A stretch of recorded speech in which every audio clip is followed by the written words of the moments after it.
So elated to see everybody, to have this wonderful group out today. I first and foremost just want to acknowledge and commend all educators for what you have persevered through this year, for what you have endured this year, for being even present for a session like this right now.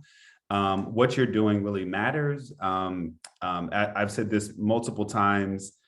We here at Link, we see you, we see what educators are up to, and we just thank you for who you are. So it's wonderful to be here. I'm not too far, probably from many of you. I'm based in Washington, D.C., so probably up the road or over the road for many of you.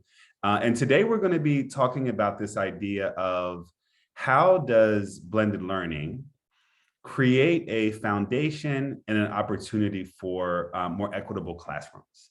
I'm going to be speaking on behalf of an incredible organization of people called Link, as Janie said, the Learning Innovation Catalyst. I just want to do a quick check that you all can see my screen, right? Awesome.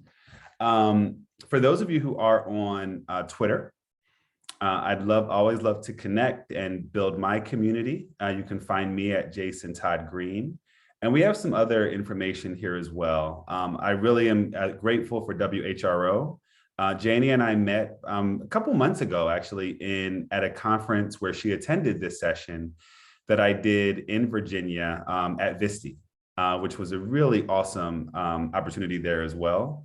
I also say hello on behalf of one of our very core partners, that's McGraw-Hill, who we're working very closely with in Virginia. So it's just exciting to have, so much support around us.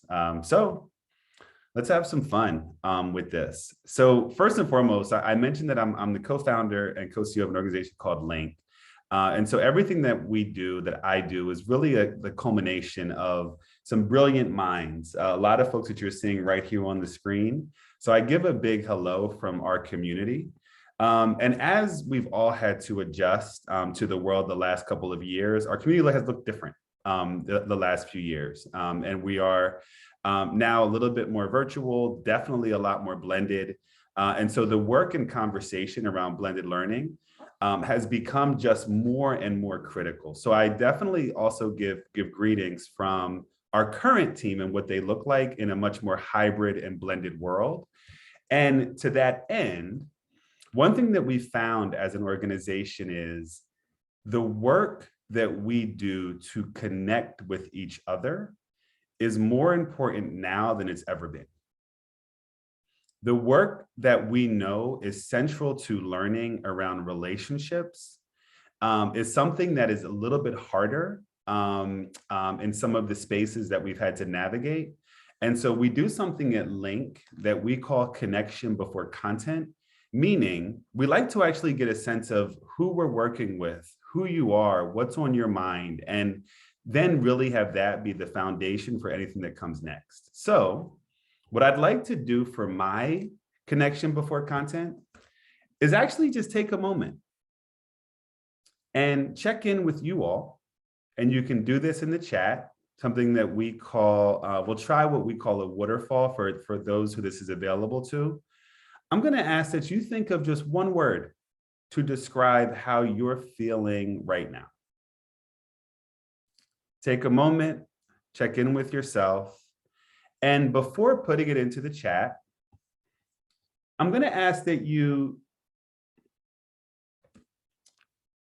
oh, we got some folks already in there. That's no problem. We're going to try for those who haven't hit enter yet. We'll do 1, 2, 3. Go ahead and type your word in. And then I'm just going to say hit enter, and then we'll do kind of like a waterfall. But thank you for those who already jumped in there. So go ahead and put your word. And 1, 2, 3. Go ahead and hit enter. And we should there's our waterfall. There you go. So take a moment and let's just get present to each other. We have folks who are understandably tired, overwhelmed, stressed. Other folks who are feeling productive, happy, calm even. Hannah will be leading the next workshop on what it looks like to be calm. Wherever Hannah is. Motivated. I actually used that word earlier today. Relaxed. Samantha will also be leading another workshop. Tired, and other folks saying grateful. All right. So we have people who are showing up in all different spaces. So I just want to, again, just acknowledge the group. It's really, really great to be here. However you're coming, you're here. And that matters. It means a lot. So let's keep on pushing forward. So I actually want to take a few minutes and just share a little bit more about myself. So Janie mentioned a few of the things that I've done. I'm a best-selling co-author. I have a couple of graduate degrees. I went to some really interesting schools. I've had a successful career as a person. And one thing that doesn't come out in that story is I also, at one point in my life, for a better part of my life, have been a struggling learner.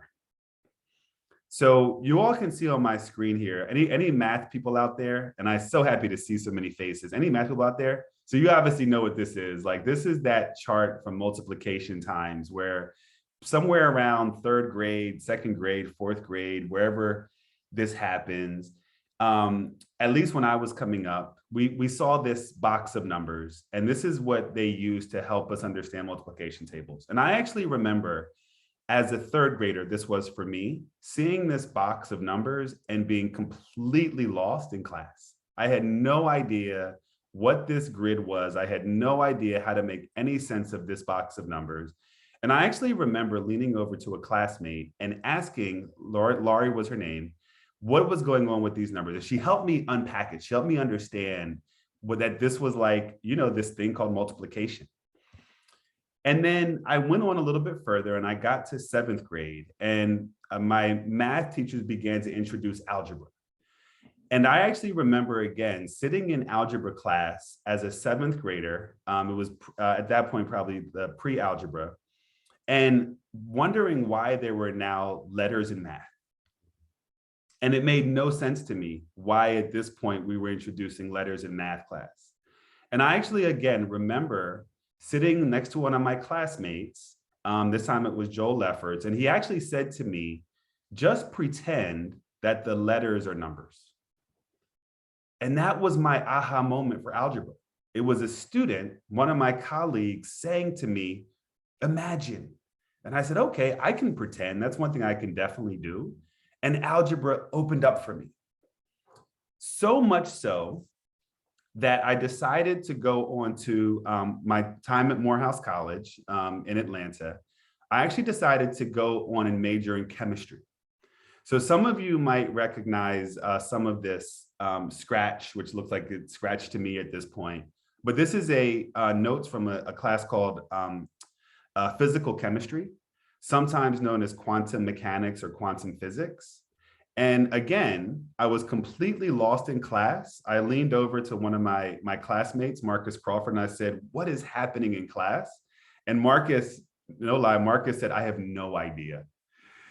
I got to a point in my student life where that trick that I used to be able to do in whispering over to one of my classmates no longer worked, because somebody has to know what's going on, right? So you might be wondering, why am I sharing this story? So I'm sharing this story because you all are looking at somebody that is, by all accounts on record, pretty accomplished as a student, and literally spent the better part of my student career all the way through graduate school trying to figure out how to make classrooms work for me.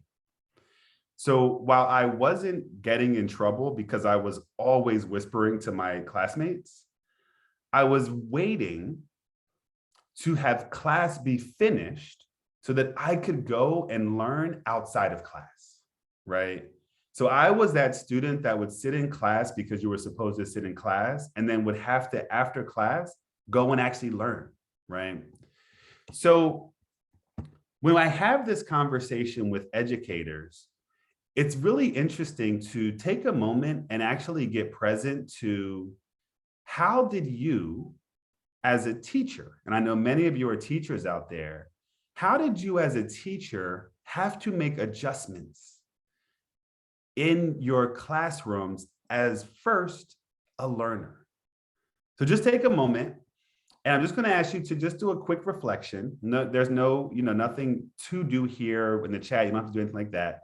But just take a moment and just get present to how you had to make adjustments as a learner.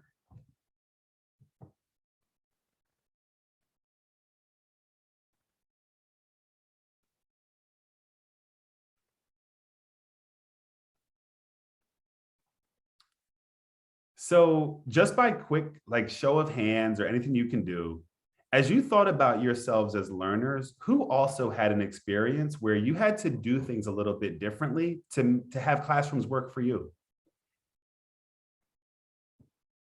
So look at the hands going up, right?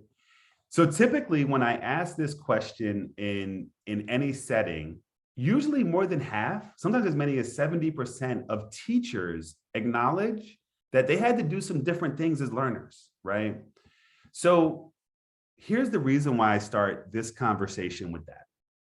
It is that for most of us, most teachers model classrooms by how they were taught, not by how they learned. Okay, just sit with that for a moment. Even for those of us that had to make adjustments as learners, we still oftentimes by default model our classrooms by how we were taught, not by how we learned best. So this actually comes from an incredible research collaboration. I'll share a little bit more about this later. But over the last 10 years, my organization Link has worked very closely with Stanford University, a woman named Dr. Arnitha Ball, who's a professor in their Graduate School of Education, to really understand some of the ways in which we can better support and develop teachers such that we're in a better position to then support our students, right? So as we go through today, this is just an early reflection as we think about how we've modeled our classrooms, first as learners, but then how to best reach our teachers. All right. So hopefully that resonated with some of you. And now we're going to dive into why that matters so much when we think about this progression from blended learning to personalization to ultimately thinking about classrooms that actually create truly equitable environments. Let's start with equity. When we think about equity, the work that we're doing here is we think about this idea of cultural competency. We think about this idea of increasing relevance and authenticity for our learners. In essence, this idea of equity for us is how can we actually give each learner what they uniquely need, right? Whatever that might look like for their cultural background, linguistic background, skills background, socioeconomic, doesn't matter. How do we make sure that we give each learner what they need? And the fact that you all are here today, it means that this matters to you. So again, I just acknowledge you. So then we think about this idea of personalization, okay? Personalization is when we start to bring in student agency, voice, connection, right?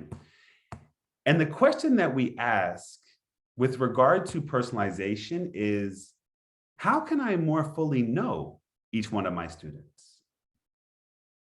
Okay? How can I more fully know them as whole people? And this is hard in a lot of classrooms, especially when you are contending with so many different things that you're contending with, especially covering curriculum. And then finally, this idea of blended learning. And this is where, for those of you who are familiar, I co-authored this book in 2016 and 2017. And I'll tell you, it's actually as popular and important now as it was when we first published the book. But we thought about this idea of multimodal student-centered approaches to meet the learning needs of each student. And in essence, the question that we ask on the blended learning side is, how can I get out of the way? Okay. So blended learning, personalization, and equity.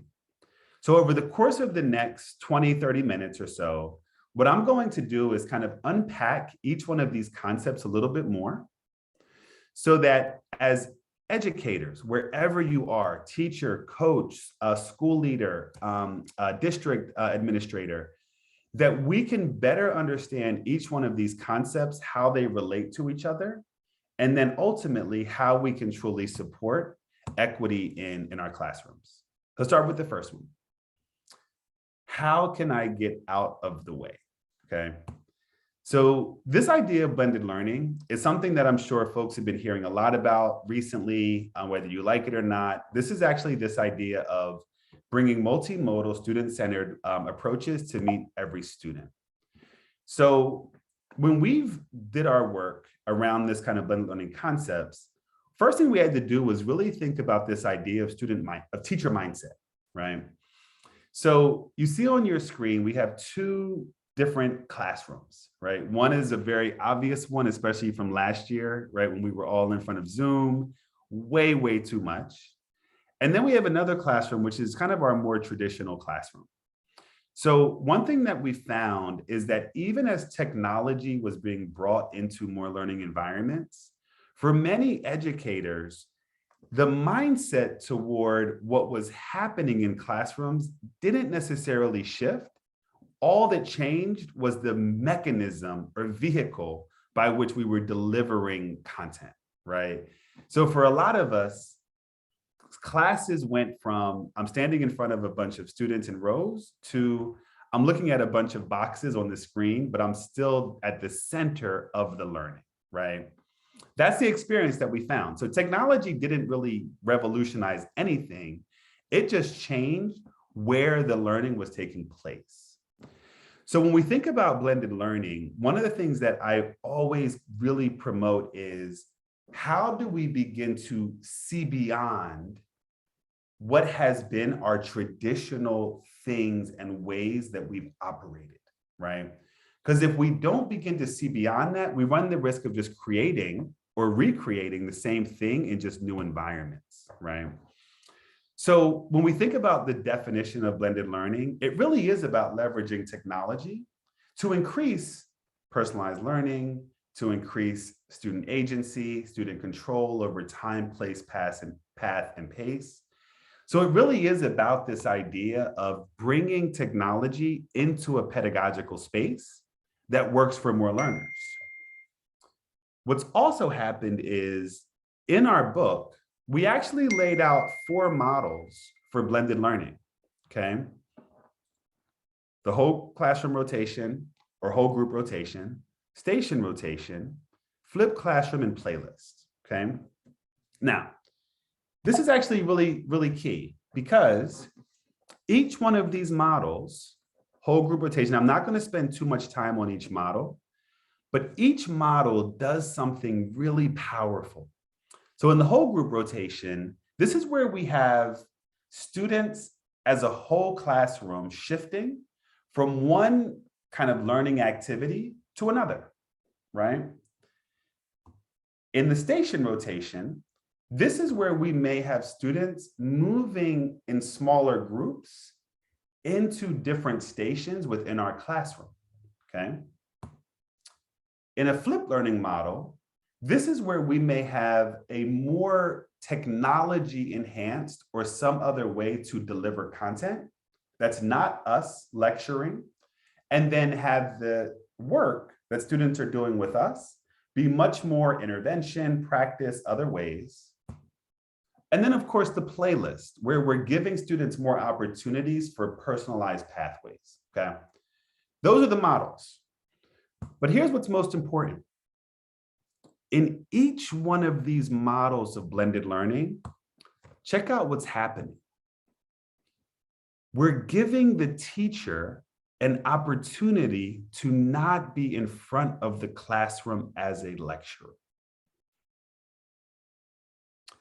What's the most important piece of blended learning is not so much about the technology, it's that we're freeing up the teacher from having to be at the front of the classroom as a lecturer, okay? So notice, even in each of these diagrams, each one of these blended models is creating space for the teacher to work with a small group, to work one-on-one with students, to do more student conferencing, right?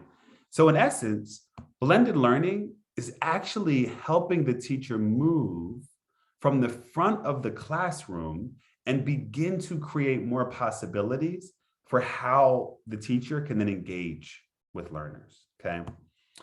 So I'd like to take a moment, and I actually am going to ask for those of you who can to pop this into the chat. What blended model could you use or adapt to give you more time where you're not at the front of the classroom, okay? What blended model could you use or adapt to give you more time where you're not at the front of the classroom, okay? I'll pop the models back up and take about 30 seconds and go ahead and pop it in the chat if you can.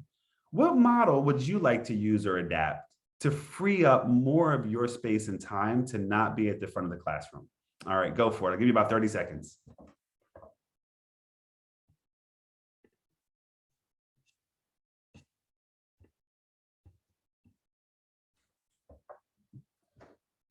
Oh, this is great. So check out what some of your colleagues are putting. And so I'm looking at two different screens. That's why I'm going back and forth a little bit. But look at this. We got a lot of folks who are interested in flipped, right? Janie, there might be another workshop here coming up, right? To go deeper into some of these models, flipped classroom. Some folks are saying the playlist, which is awesome. The playlist is really great for more student agency. Some folks saying the station rotation. Station rotation is wonderful, especially for elementary educators, because so much elementary classrooms are already rooted in centers or station-based models. So it's really just an adaptation on what maybe some of you are already doing. So keep on popping it in. This is wonderful. Station rotation, some more, flip, some more.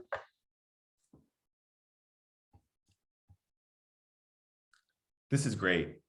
And so hopefully part of what you all now will begin to see is by leveraging blended practices, essentially what we're doing is we're freeing up the teacher to do more than just deliver content, okay? So now, let's keep on moving forward. So if blended learning helps us get out of the way, what it then does is it opens up more possibilities for us to more fully know our students, right? In essence, the less time that I'm talking, the more time that I can spend listening, learning, understanding my students in a more holistic way, okay? And that's where we get to personalization, all right? And as I mentioned, when we think about personalization, this is where we bring in student agency, voice, connection. At Link, the way that we think about personalization is actually in 4 key buckets, okay? The first one is agency. Spaces and time where we can give students more agency to actually make decisions and ownership of their learning, okay? The second one is authenticity. How can we bring more authentic learning experiences into the classroom, okay? The third is this idea of connectivity and giving students chances to connect, to collaborate with each other, with the outside world, okay? And the last is creativity, building skills for students where they're the ones who are actually bringing their creative voice into the classroom. So we call this, at Link, we call this the pack. And so the personalization umbrella is the thing that allows students to actually get more and more engaged, more holistically into the classroom. And the neat thing about the pack is the teachers who are using blended learning are able to free themselves up more to then bring these elements into a classroom, okay? So blended learning really is the linchpin, if you will, to give you more time to bring in more personalization. So let's take a couple examples of this. Just by show of hands, do I have any kindergarten teachers out there? Or let's say early grade, kindergarten, first grade, second grade? Not on video. All right, that's cool. This will still actually be relevant for you all. So the example that I'm showing here on the left-hand side of my screen is, can you all see that if you lean in? Can you tell what that is? You see the little clothespins? So what's actually happening here, this is a real teacher, one that we've worked with over the years. This teacher in her kindergarten class has 5-year-old students actually selecting what modality of learning they want to engage in. Okay, now think about that. A kindergarten student saying, I want to work with the teacher. I want to work with my friends. I want to work on the iPad, right? Literally, even at the age of 5, this teacher is beginning to actually introduce agency into the classroom. Now, if I don't have early grade teachers, how many high school, do I have some high school teachers out there?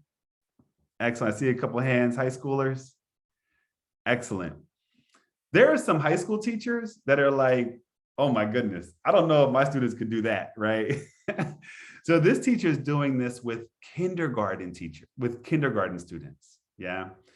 And so I like to share this one because when we think about this idea of agency, it really can happen at any point, all right? A couple other examples when we think about personalization.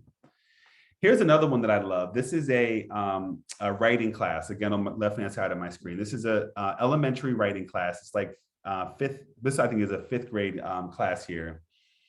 So this teacher leveraged technology, okay? Again, because they weren't lecturing, they were able to cover the necessary content. So they leveraged technology to have the writing assignment focus on the class creating a newspaper or a newsletter, okay? It was a classroom magazine.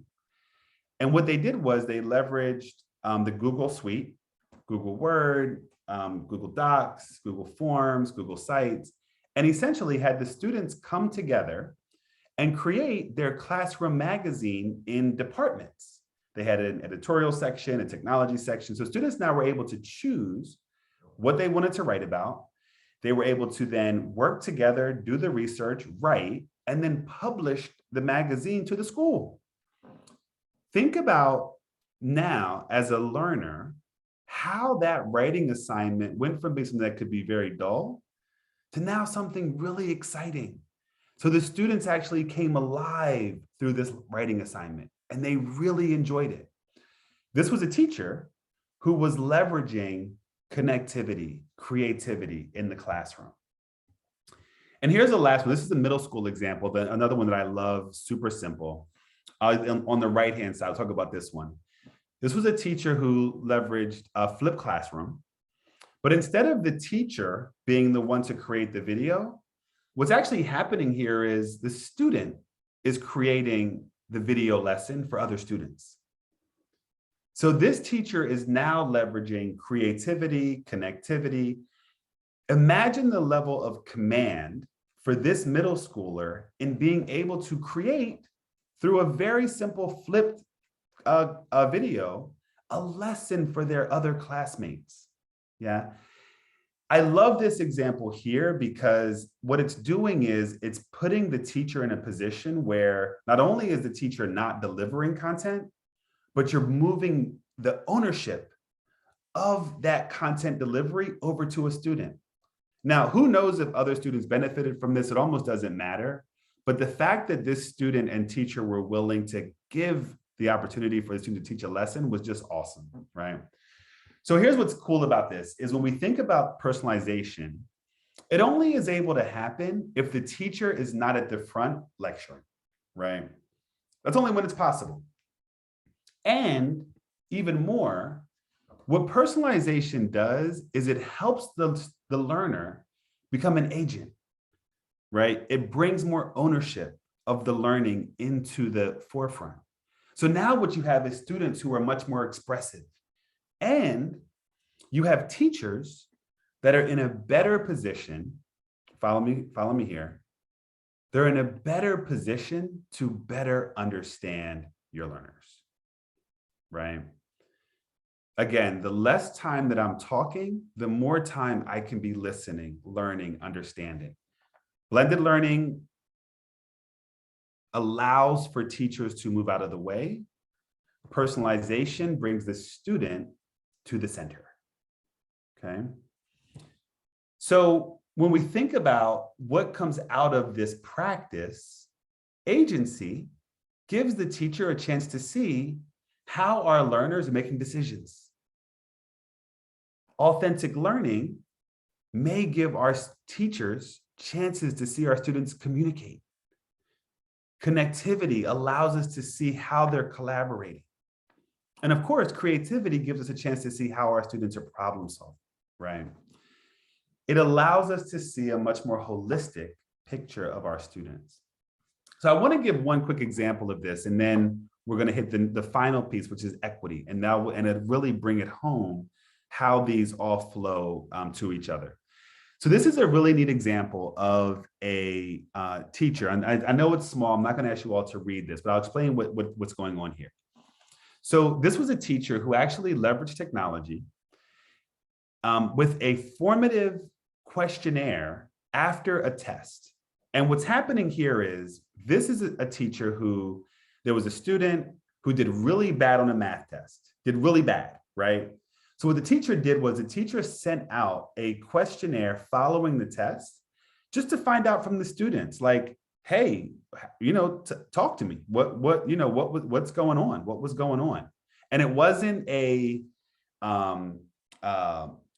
thing to be punitive. It wasn't a thing. It was just literally a thing to learn from the student what was happening. So this student acknowledged they didn't prepare very much for the test. They owned their grade, right, which was a failing grade.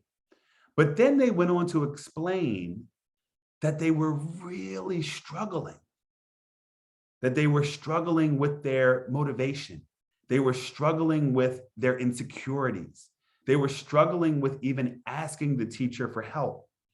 And so instead of now this teacher just giving a student an F on a math test, this teacher now got data from the student to now be able to have a much better opportunity to follow up with that student and engage them more. One thing that came out of this was, this is a student who's really struggling in math, but they're an incredible writer. So now, as a teacher, I understand the student even more to be able to tap into what their strengths might be, which then could carry over more into what I'm working with them on, right? So it's just a really neat example of how, as we give students more opportunities for voice and expression, we are also learning them even more, all right? So this next reflection, we're going to take about, again, 30 seconds, is how can you leverage personalization to create student voice and better understand each of your students and their individual needs, all right? Just take a moment. Again, if you'd like to put in the chat, that's great. If not, that's no problem. But just take about 30 seconds to a minute and just think about this, right? How could you bring in some of these practices to create more student voice and better understand your learners?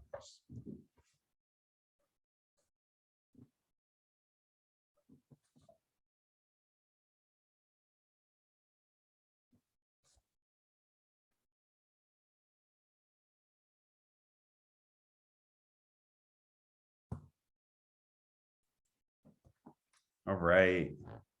So we've covered blended learning and how that frees up the teacher to even engage more deeply in personalization, right? And here's the deal. Personalization alone does not guarantee an equitable classroom. What it does, however, is it opens the door, okay? So now let's talk about how we create this most important foundational block, and that is, how do I, as a teacher, give each student what they uniquely need? This to us is what an equitable classroom looks like, right? And I said earlier, this is where a teacher is in position to now linguistically, culturally, race, skill, socioeconomic, it doesn't matter. This is now where a teacher is in position to be able to support every learner. Cultural competency, increasing relevance, authenticity, and ultimately create student empowerment, okay? So there are some equity indicators that are pretty straightforward, right? And so I'm gonna just share what we believe some of those are, because they really do matter when it comes to how we create our classrooms. Some of those indicators are representation, right? How are we actually acknowledging and displaying the cultural and linguistic diversity of our classroom, right? Is it representative of our students? Okay, that's a real question. It's something that we should all be present to. Responsiveness.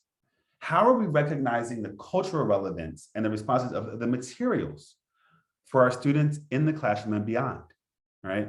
How are we prepared to respond to our students' needs from a cultural standpoint? Accessibility. How is our content, our materials, our experiences, our exercises adapted for use by students with disabilities or neurodiverse needs? And of course, affordability. Always in the space of acknowledging and mitigating for what economic barriers there might be for different students, okay? All of these are super critical to how we think about equitable classrooms. And I would actually go one level deeper and say that even with those metrics, there's still another place for us to begin. And you all might know where I'm going with this, but it's actually inside of ourselves. So this last piece that we're going to talk about today gets to really this idea of how we, starting with ourselves, create real equity in our classrooms, okay? And I'm going to leverage some really powerful research from Dr. Arnitha Ball. That's who you see on the screen here. I mentioned her earlier. She's out of Stanford University. Dr. Ball has been for the last now almost 25 years involved in leading one of the only longitudinal studies working with educators and educator mindset. She's done her work in Australia, South Africa, New Zealand, throughout the US, really understanding how to support teachers in our growth and our development. And where she starts is with this idea of our own metacognition or our own metacognitive awareness, meaning starting with what are we bringing to the classroom? What's our mindset? What's our attitude? How are we thinking about ourselves and our learners? And then this idea of ideological becoming. And what this basically means is, how am I as a teacher really engaging with new concepts, new strategies, new ways of becoming so that I can bring something new, innovative, transformative into my classroom? Then this idea of internalization, or what Dr. Ball would describe as, how am I then taking new concepts and building them into my practice, okay? And then finally, this notion of generativity. And this is where Dr. Ball really thinks about the teacher as the co-creator of knowledge with your learners, okay? The co-creator of knowledge with your learners. So let's actually go back on this one, because this is something that's really been, I think, a miss in a lot of PD, is how many of you, just by show of hands, have actually tried a new practice at some point? Probably most of you, right?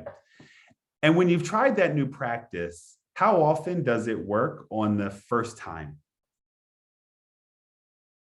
Exactly, zero. I saw, who was that? My friend there, yes. Zero, right?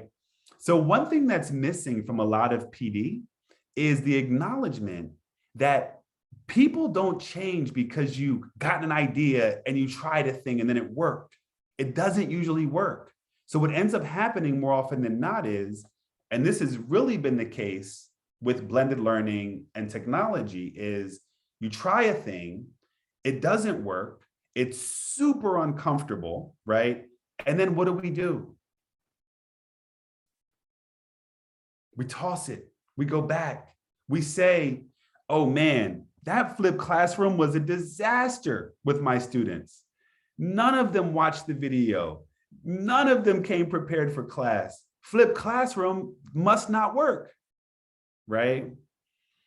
And then we go back to how we used to do that was more comfortable.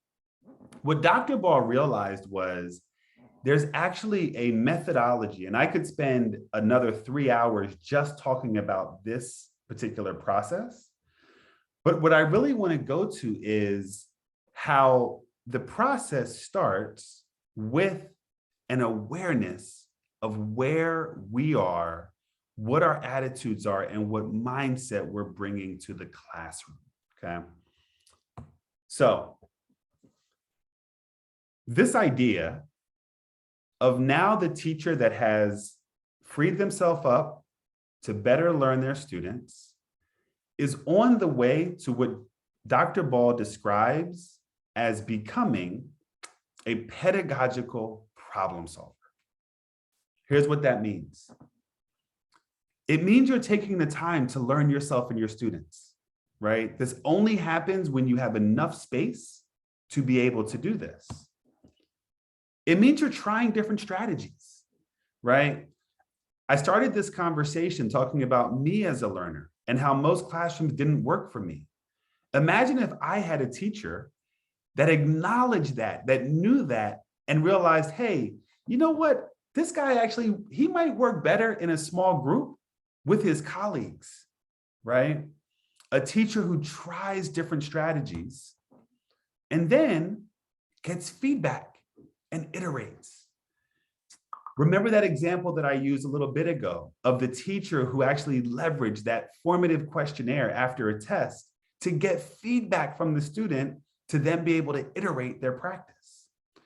So what Dr. Ball was helping us think about was how, as a teacher, I could actually become a pedagogical problem solver.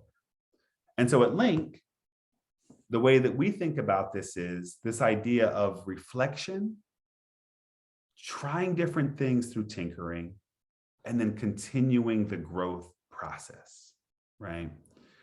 When we think about our classrooms, there's always that student that perplexes us.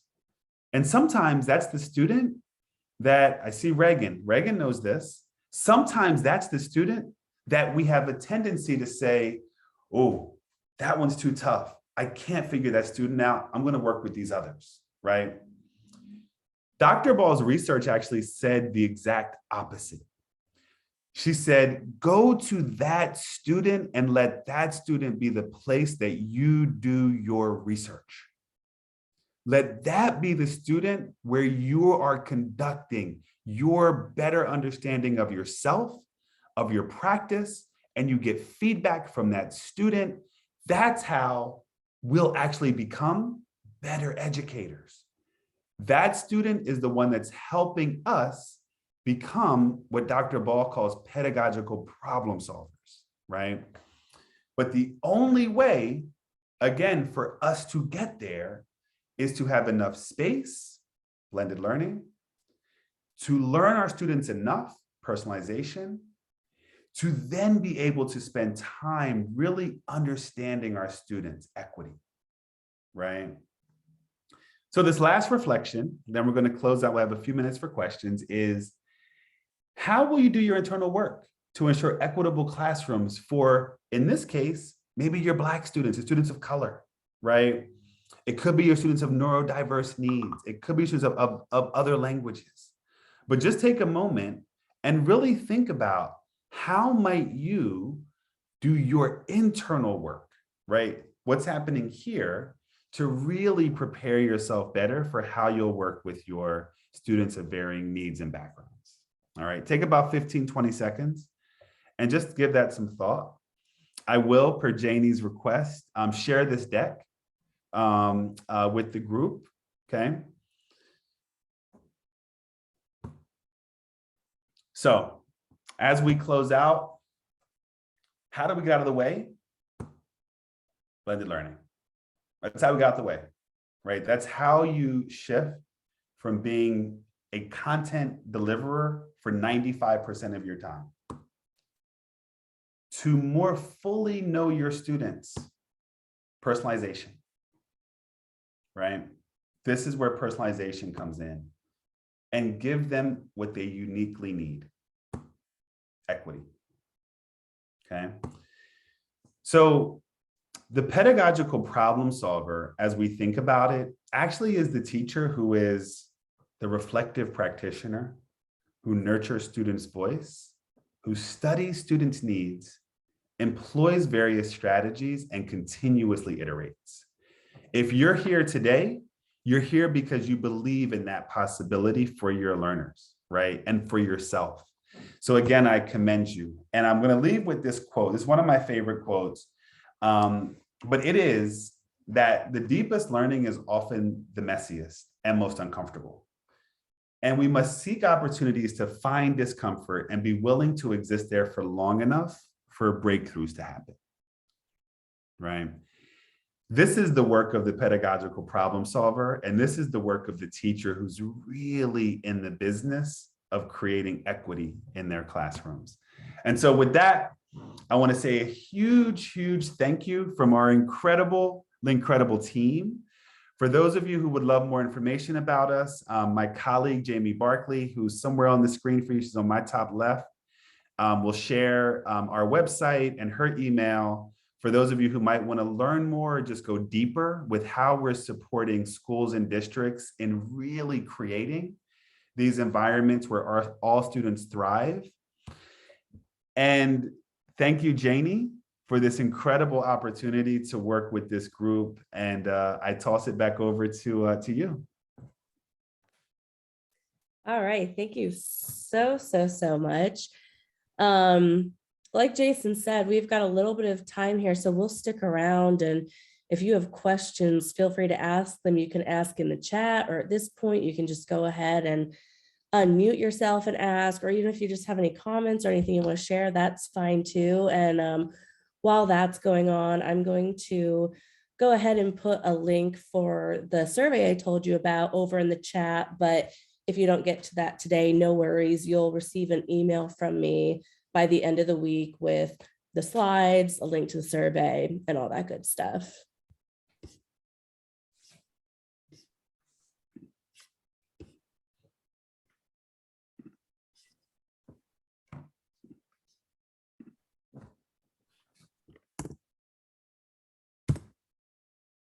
All right, that survey link is right over there in the chat for you if you're still here and want to grab that.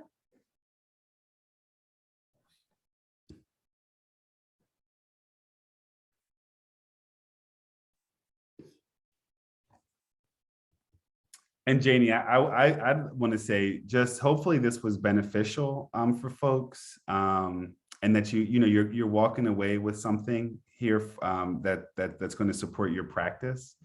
I started in the beginning as well. Like we know that this has not been an easy year anywhere for education, and so I really commend you all for continuing to stretch your practice.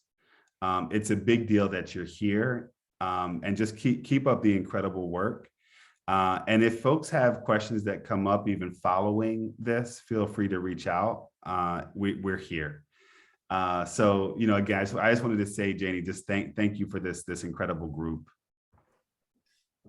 Of course, thank you for coming to us. This is very valuable information that is pertinent to all educators right now, Yeah. I think.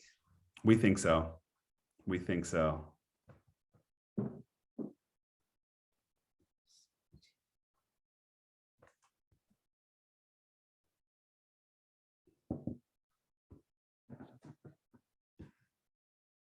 I have lots of good comments and positive feedback over here in the chat as people are Great. exiting.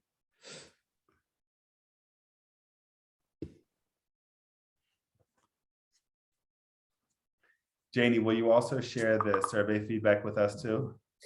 Yeah, absolutely. I'll give it a couple of days, and then once we have the answers, I'll send that CSV over your way as well. Yeah. Awesome. We love feedback. So that'll be great. And Janie, in all seriousness, if folks are interested in like the flipped classroom or playlist, you know, that really could be something that we look at for the future. We'd be happy to support that too. Okay. Yeah. Yeah. Gladly. I'll gladly There keep was that a, in mind. yeah, cool. I always try, which you kind of did as well, but whenever I do my own sessions, Yeah. I always try to start off with like one slide about kind of the like brief definitions of blended versus flipped versus concurrent versus Yeah. virtual, because it's like the past couple of years It's, all these terms have been thrown around and oh we just kind of man. mash them all together. And I Yeah. love that you start out that way too and give some Yeah. definitions to those words.